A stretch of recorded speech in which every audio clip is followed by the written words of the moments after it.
안녕하십니까. 미출작 주간성경공부의 김재용 목사입니다. 한 주간 평안하셨습니까? 무덥고 또 습한 날씨가 계속되고 있습니다. 건강에 유의하시고 또 하나님 말씀으로 우리가 또 영적으로도 건강해질 수 있기를 간절히 바랍니다. 기도하고 시작하겠습니다. 사랑과 은혜의 하나님, 오늘도 우리가 함께 말씀을 읽으며 말씀 속에서 은혜를 발견할 수 있도록 인도하여 주시니 감사합니다. 부족한 종에게 하나님의 말씀을 잘 가르칠 수 있는 은사를 주시고 또 이 영상을 참여하는 모든 분들에게도 지혜와 명철을 더하여 주시고 하늘의 신령한 은혜로 귀한 말씀을 깨달을 수 있게 하여 주시옵소서. 감사합니다. 예수님 이름으로 기도합니다. 아멘.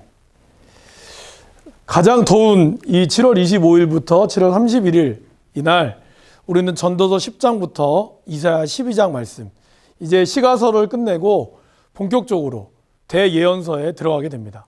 오늘도 함께하는 여러분들에게 또 말씀의 귀한 은혜가 있기를 간절히 바랍니다.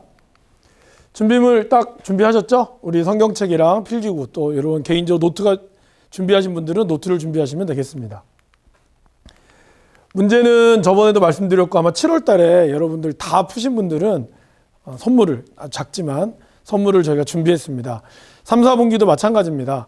끝까지 잘 풀어보시고 정답을 다 맞추는 것도 중요하지만 그것만큼 중요한 것은 끝까지 성실하게 하는 것이니까 말씀 속에서 답을 찾아가시고, 혹시 제가 문제풀이 하다가 아니면 답에 틀린 게 있을 수 있어요. 그럴 때 언제든지 말씀해 주시면 저희들이 또 수정하고, 또 우리 이상민 집사님은 저랑 좀 다르게 아주 꼼꼼하신 분이기 때문에 틀리지 않은, 제가 틀렸어도 집사님이 잘 체크해 줄 겁니다. 그래서 혹시 미숙한 부분이 있으면 여러분들 너그럽게 봐주시고 또 말씀해 주시면 저희가 잘 고치도록 하겠습니다. 채널을 계속해서 운영하고 있습니다. 조금씩 올리고 있는데 사실 이 문제를 녹화하는 시간과 올리는 게 좀 달라요. 그래서 제가 오늘 이걸 녹화할 때 미리 올리면 또 답을 보다 보니까 제가 타이밍을 맞출 때 좀 늦을 때가 있습니다. 양해해 주시고 심심할 때 한번 들어가 보시면 그때그때 업로드가 되어 있을 것입니다. 자, 전도서 마지막 부분이죠. 전도서는 이 그림을 통해서 여러분들이 잘 보시고 저자의 기본적인 목적, 하나님과 무관하게 인생의 의미와 목적을 세우려는 방법이다. 이 그림을 여러분들 잘 보시면은 좀 좋을 것 같습니다. 전도서는 가장 중요한 건 이제 허무함이죠. 많은 사람들이 이 허무함을 어떻게 극복하느냐. 근데 전도서의 궁극적인 목적은 하나님을 경외하는 삶이 허무함을 극복하는 길이다라는 것을 알려주고 있죠. 그래서 전도서는 사람됨의 도리를 가르치는 책입니다. 저자는 솔로몬이었고요. 주요 단어는 유익, 영원, 헛됨, 해아래, 하나님 경외. 전도서의 특징은 해아래 새 것이 없고 헛된 인생 같지만 그 안에서 발견되는 참된 진리가 뭘까요, 여러분? 바로 하나님을 경외하는 삶이라는 것. 이것이 바로 이 전도서의 궁극적으로 이야기하는 거죠. 전도서의 구조는 허무와 또 패단, 이런 인생의 허무함과 패단이 있지만 또 궁극적으로 지혜가 있고 그 지혜 속에서 권고를 하고 있는 거죠. 그것을 오늘 또 문제를 통해서 살펴보도록 하겠습니다. 게으른 즉 석가래가 내려앉고 손을 얹은 즉 집이 새느니라. 잔치는 희락을 위하여 베푸는 것이요 포도주는 생명을 기쁘게 하는 것이나 돈은 범사에 이용된다. 이 모든 것들이 중요하지만 사실 돈이 모든 것을 이용하는 데 중요하다는 겁니다. 여러분, 이 전도서 기자는 누구보다 돈이 많은 사람이었습니다. 그죠? 솔로몬은 누구보다 부자였어요. 그렇기 때문에 이 돈의 가치를 잘 알았죠. 하지만 그렇다고 해서 그럼 돈이 만물의 주인이 되었을 때 어떻게 된다고요? 허무했다라는 거예요. 이걸 잘 기억하셔야 됩니다. 돈이 매우 중요합니다만 그 돈의 가치를 두는 순간 우리는 허무할 수밖에 없다라는 것이 이 전도서 기자가 이야기하는 궁극적인 목적이라는 것입니다. 신앙도 돈이 필요하죠, 여러분. 그러나 신앙의 우선이 돈을 추구하고 예수 잘 믿으니까 돈을 벌더라, 돈이 많아지더라, 이거에 현혹되면 안 된다는 겁니다. 신앙은 돈 너머에 하나님의 가치, 하나님이 진짜 이야기하는 것을 깨닫는 자가 돈을 잘 이용할 수 있다는 것을 이야기하죠. 그래서 누가복음에서도 돈에 대해서 뭐라고 얘기하죠? 불의의 재물로 얘기해요. 그죠? 그런데 이 불의의 재물로 어떻게 해요? 친구를 삼아라 라고 얘기를 하고 있어요. 그러니까 이 불의의 재물이라고 해서 이거에 막 모으는 데만 급급해서 결국에는 친구도 잃어버리고 이러한 어리석은 짓을 하지 말라라는 겁니다. 이걸 우리가 또 나중에 누가복음 문제 풀 때 또 한번 살펴보도록 하겠습니다. 석가래는 뭘까요, 여러분? 이걸 석가래라고 하죠. 그러니까 게으르니까 이 비가 새는 것도 모르고 이 석가래를 놓치면 결국에는 다 망한다는 거죠. 부지런하지 않는 인생을 뜻하는 것입니다. 이번 문제. 풍세를 살펴보는 자는 그러니까 바람이 흔들리는 때 바람 부니까 파종하면 다 날아가겠지. 이렇게 해서 파종도 못하고 구름을 보니까 아이고 구름 비가 내리네. 이거 어떻게 하지? 거두지 못한다는 거예요. 그러니까 언제나 시대는 우리가 흘러가는 대로 다 알지 못하는 거죠. 이걸 어떻게 분별하느냐, 그리고 어떻게 결단하느냐, 이것을 잘 찾는 자가 매우 중요하다는 걸 얘기합니다. 결국에는 부지런하고, 그죠? 그리고 시대를 잘 분별해서 결단할 때 우리가 거두게 되고 얻게 된다는 것을 의미합니다. 자, 전도서의 마지막이죠. 일의 결국을 다 너희가 들었으니 하나님을 경외하고 그의 명령들을 지킬지어다. 이것이 어떻게 해요? 모든 사람의 본분이라는 거죠. 가장 근본적인 목적이고, 하나님은 모든 행위와 은밀한 일을 선악간에 심판하신다는 거죠. 사실 이 앞에 뭐가 있죠? 너희는 청년의 때 내 어린 때를 즐거워하며 내 청년의 날을 마음에 기뻐하며 마음에 원하는 일과 네가 하고 싶은 대로 행해라. 그러나 이 모든 일로 결국에는 심판받는 걸 기억하다는 거죠. 지금 우리 청년들이 즐겁게 놀고 마음껏 즐길 때고 마음껏 도전해 볼 때입니다. 그러나 이 모든 것들이 지금 내가 한순간의 실수가 우리 청년의 때에 나중에 선악간에 심판하는 하나님의 모습을 기억해야 한다는 것이죠. 청년은 열정이 있죠. 젊음이 있죠. 그런데 모든 것을 할 수 있고 할 수 있는 건강이 있어요. 그러나 이 모든 것들이 나중에는 판단받을 수 있다는 거죠. 그렇기 때문에 이 젊음의 열정을 어디다 쏟아 부어야 될지를 우리가 잘 판단했으면 좋겠습니다. 이제 8월 달이 되면은 선교가 시작되죠. 여러분, 선교 얼마나 영광스러운 일인지 몰라요. 하지만 쉽지 않죠. 더더군다나 태백이라고 하는 새로운 곳에 간다는 것은 결코 쉬운 일이 아니고 그것을 또 개척하는 마음으로 가야 되고, 사실은 지금처럼 코로나로 어려울 때가 없습니다. 아마 이 영상을 녹화하고 또 태백 상황이 어떻게 변할지 알 수 없어요. 하지만 그렇다고 해서 여러분의 젊음을 어디다가 쏟아야겠습니까? 놀고 우리의 젊음을 즐기는 데 쏟는 데는 코로나 두렵지 않으면서, 그런 데 갈 때는 코로나로 못 간다고. 이것이 여러분들에게 과연 지혜로운 것일까? 생각해 볼 필요가 있다는 것이죠. 여러분들이 이 영상을 촬영하는 분들 중에, 또 시청하는 분들 중에 자녀들이 있죠. 자녀들이 어디에 그들의 젊음을 쏟아야 될지를 부모 세대가 잘 가르쳐 줘야 됩니다. 그래야지 그들이 나중에 우리와 같은 나이가 들어서 후회하지 않고 정말 내가 잘 살았다, 그 젊음의 평가가 우리의 시대, 그 다음 시대에 나타나기 때문이라는 것을 우리가 잘 기억하셨으면 좋겠습니다. 자, 이제 아가서로 넘어가 볼까요? 아가서, 노래 중에 노래라는 뜻입니다. 히브리어 관용고로 왕 중의 왕, 가장 아름다운 노래라는 뜻으로 되어 있죠. 이 아가서는 부부의 사랑으로 사실 맺어져 있죠. 술람미 여인이라고 하는 아주 아름다운, 그래서 사실 아가서를 읽지 말라고 했었던 적도 있어요. 왜냐하면 너무 야하니까. 실제로 성경에도 그렇게 야한 게 없죠. 그러나 궁극적으로 아가서는 메시아의 사랑에 담겨져 있습니다. 아가서는 진정한 사랑에 대한 탐구에 관한 책이죠. 저자는 솔로몬이고요. 주요 단어의 문장은 사랑, 술람미 여인, 정원, 친밀함을 뜻합니다. 특징은 하나님의 이름이 한 곳밖에 없어요. 8장 6절. 그렇지만 이 매년마다 6월절에 유대인들에게 읽혀졌다는 거죠. 여러분, 6월절이 어떤 거죠? 이스라엘의 구원을 찬양했던 아주 중요한 절기거든요. 근데 이때 바로 아가서가 읽혔다는 겁니다. 자, 참고로 5 두루마리가 있습니다. 미갈롯이라고 표현하는데, 아가서, 룻기, 에가, 전도서, 에스더를 이 5 두루마리가 있어요. 근데 이 5 두루마리가, 아가는 6월절에, 룻기는 오순절에, 에가는 압월이라고 해서 월의 제9일에 바로 예루살렘에 함락된 날에 읽습니다. 전도서는 장막절에, 그 다음에 에스더는 불임절에 읽죠. 이 가장 중요한 6월절에 여호와가 하나님이 한 번밖에 나오지 않는 이 성경이 6월절에 읽혀졌다. 이거는 하나님의 이 사랑, 그죠? 단순히 부부간에 애끓는 사랑이 아니라 이 사랑에 넘어서 바로 메시아의 사랑을 뜻한다는 겁니다. 지금 가정이 무너지고 있는 가정이 굉장히 많죠. 가정이 무너진다는 것, 그거는 곧 신앙이 무너지는 것과 같다는 겁니다. 그만큼 이 아가서가 부부간의 사랑을 넘어서 메시아의 사랑을 담고 있다는 것은 가정이 하나님 앞에 회복되어야 되고 이 가정의 회복이 시작됨으로써 메시아의 사랑을 느낄 수 있는 아주 중요한 성경이 바로 이 8장밖에 되지 않지만 아가서에 차지하는 역할이 매우 크다라는 것을 우리가 잘 기억했으면 좋겠습니다. 자, 한번 들어가 볼까요? 아가서의 구조는요. 첫 번째 연애. 우리가 처음에 이 남녀 간의 연애가 시작되죠. 그리고 어떻게 합니까? 결혼을 해요. 그러다가 또 사실 부부간의 관계라는 것이 늘 애끓는 감정만 있는 건 아니죠. 어떻게 되죠?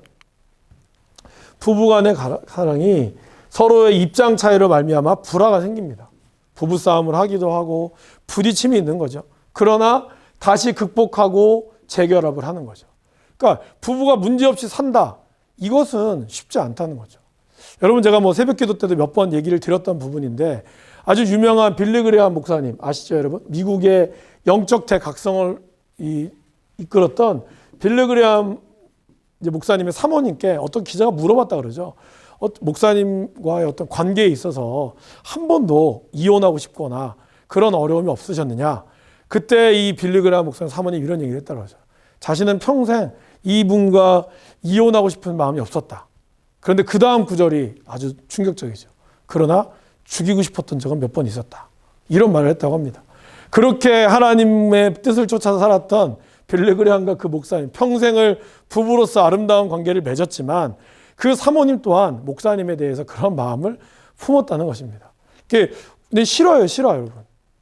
그렇게 죽고 싶을 정도로, 죽이고 싶을 정도의 마음을 가졌던 그런 부부간의 문제가 없을 수 없다라는 걸 뜻합니다. 그렇지만 재결합함으로 다시 이러한 모습이 있었고 마지막 어록을 덧붙이며 진정한 사랑이 어떤 것인가 이거를 정리하고 있는 것이 바로 이 아가서라는 겁니다. 그래서 여러분 부부간의 관계가 좀 힘들었을 때 아가서를 읽는 것도 굉장히 도움이 많이 되고 부부간의 관계가 어떠해야 되는가 아가서를 통해서 우리가 깨달았으면 좋겠습니다.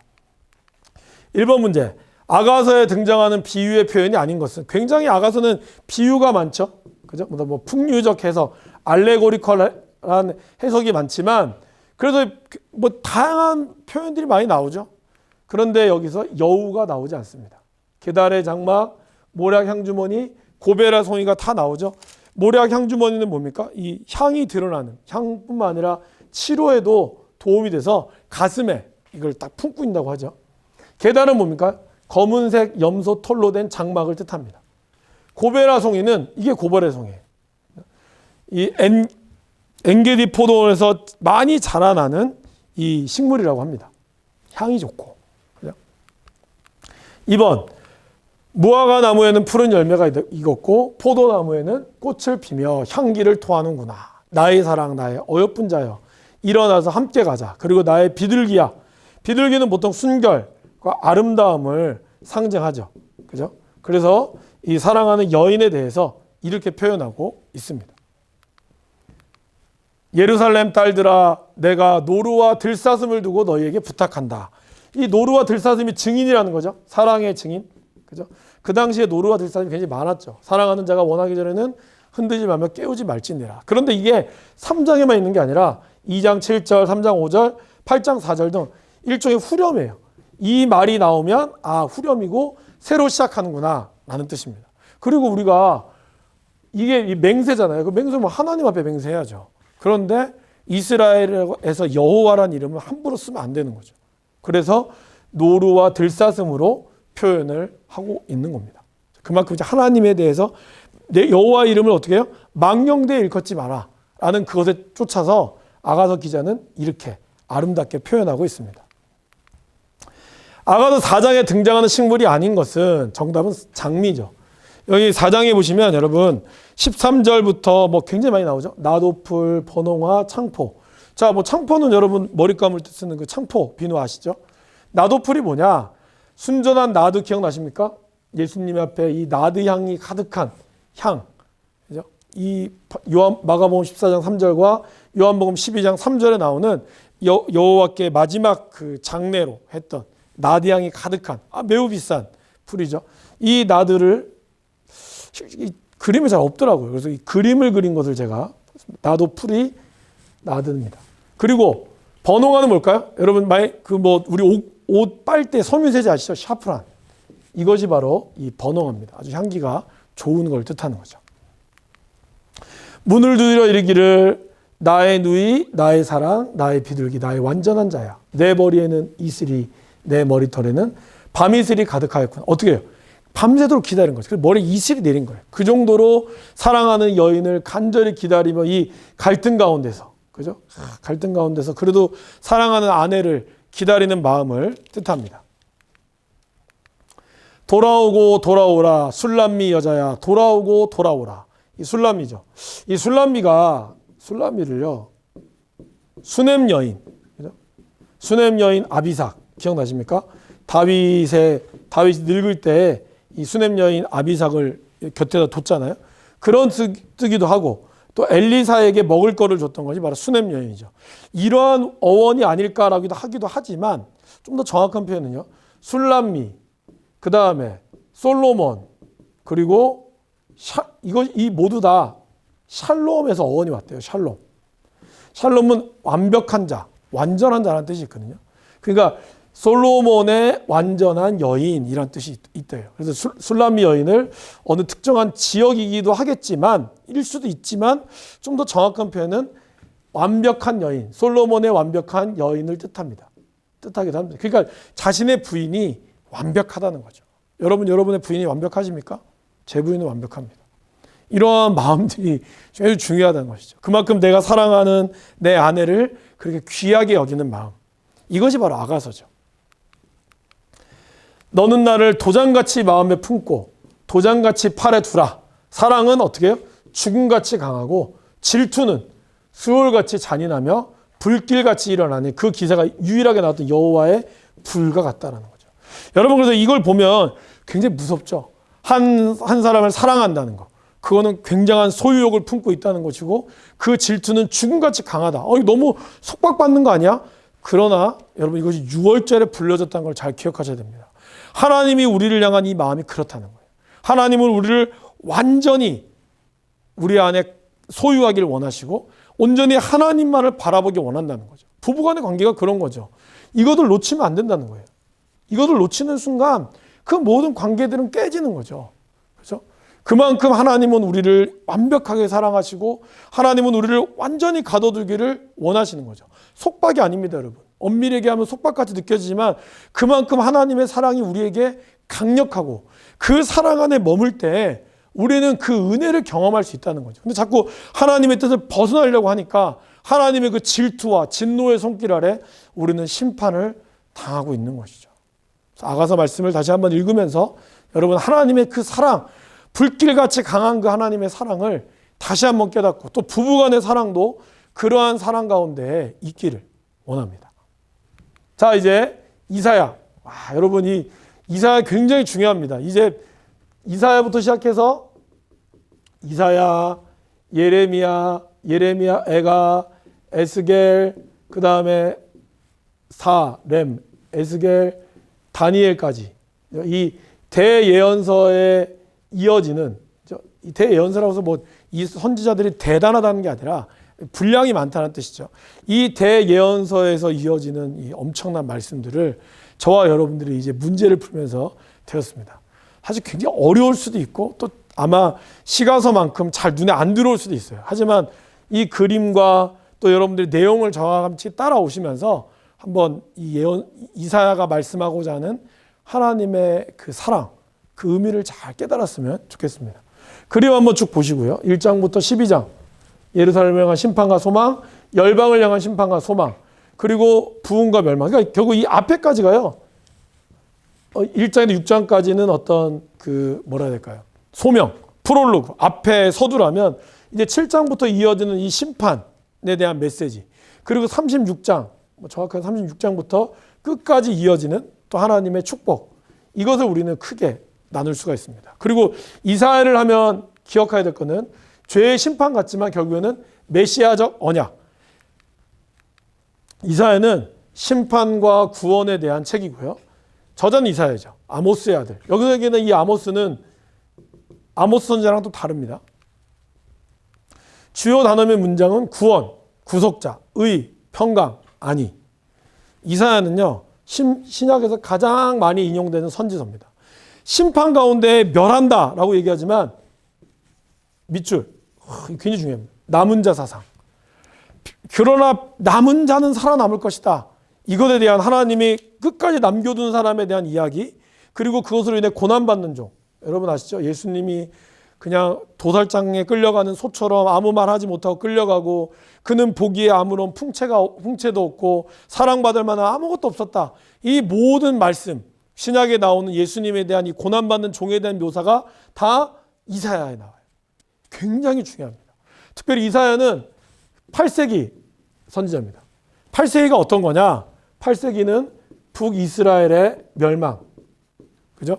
그리고 또한 남유다가 위기 가운데서 하나님의 구원을 경험한 아주 중요한 선지자입니다. 이 시대죠. 이 8세기에 했던 선지자가 누구냐? 잘 기억하세요? 아모스, 호세아, 미가, 이사야, 아모미사. 이 네 분의 8세기 선지자들이 굉장히 중요한 역할을 차지합니다. 지금도 많은 학자들이 이 8세기를 공부하고 있어요. 구약학자들이. 그것이 또 지금 이 멸망을 가까이 보는 저희들, 시대의 멸망을 우리가 느끼고 있는 우리들에게 있어서 어떻게 멸망했느냐? 북이스라엘이 하나님을 버리고 여로보암부터 시작해서 제사장을 함부로 세우고요, 자기의 입맛에 맞게 세우고요, 사람들 좋은 대로 세웠던 북이스라엘, 남유다보다 훨씬 강력한 나라를 꿈꿨지만 결국에는 멸망당할 수밖에 없었다. 그들의 멸망 이유가 뭘까? Why? 왜 멸망했느냐? 하나님을 떠났기 때문에. 그러한 교훈들이 남유다에서 고스란히 내려져 오는 거죠. 그리고 그것이 이 히스기야에 걸쳐서, 히스기야 때 북이스라엘이 멸망했거든요.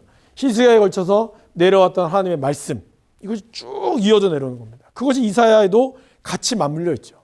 그래서 우리가 이사야를 잘 기억할 필요가 있습니다.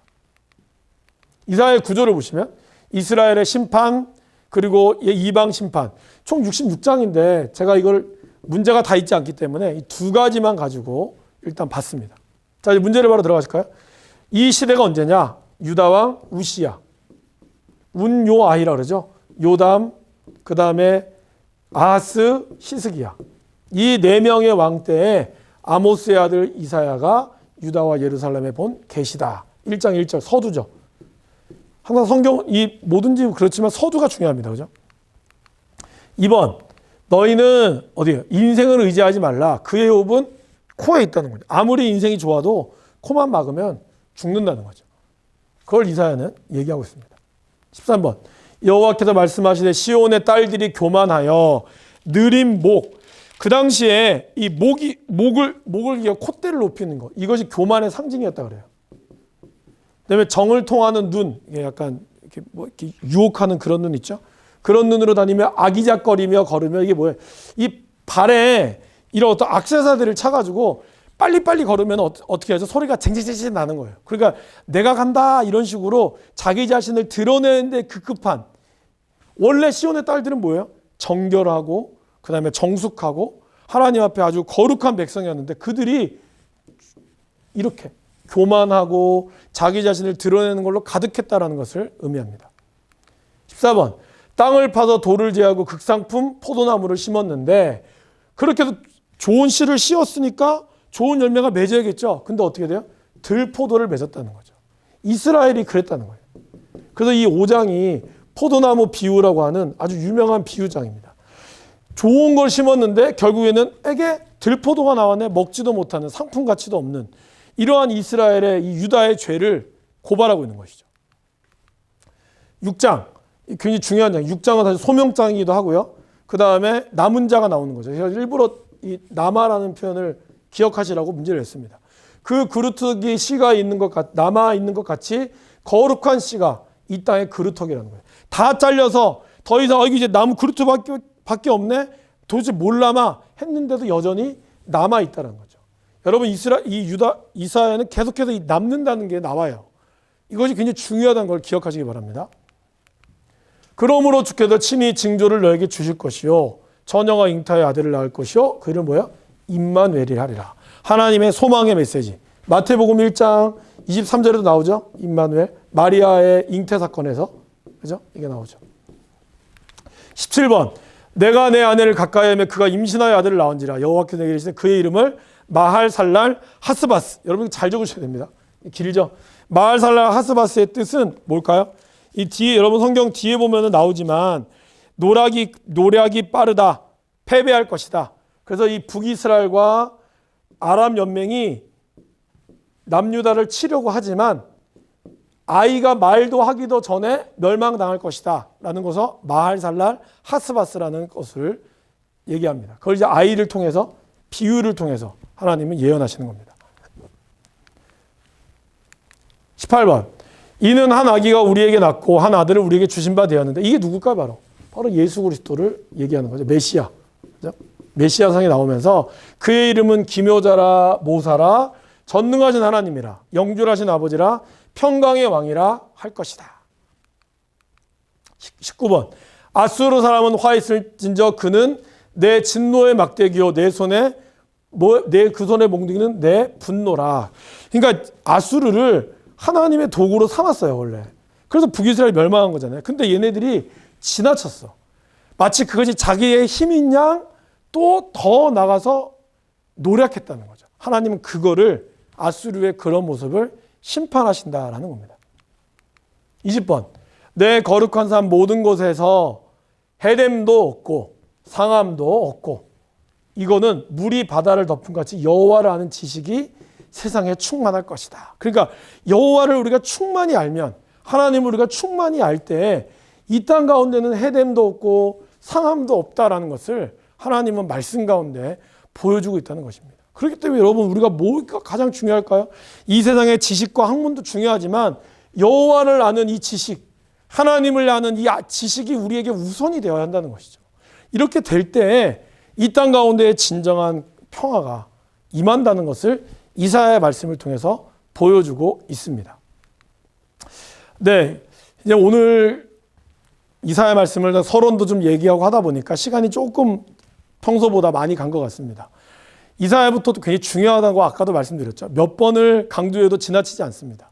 이 선지자 말씀을 통해서 이 시대를 향한 하나님의 마음을 저와 여러분들이 같이 느끼고 또 문제도 조금 이제 어려워질 거예요. 이 선지서들이나 이 시가서들은 그냥 간단한데 선지서들은 꼼꼼하게 살펴보셔야 되거든요. 시간이 걸리더라도 한 장 한 장 꼼꼼하게 하나님의 마음을 느끼면서 여러분들 읽어가시기를 바라겠습니다. 다음 주 또 이사야 말씀으로 찾아뵙도록 하겠습니다. 이 시간 함께해 주셔서 감사합니다. 수고하셨습니다.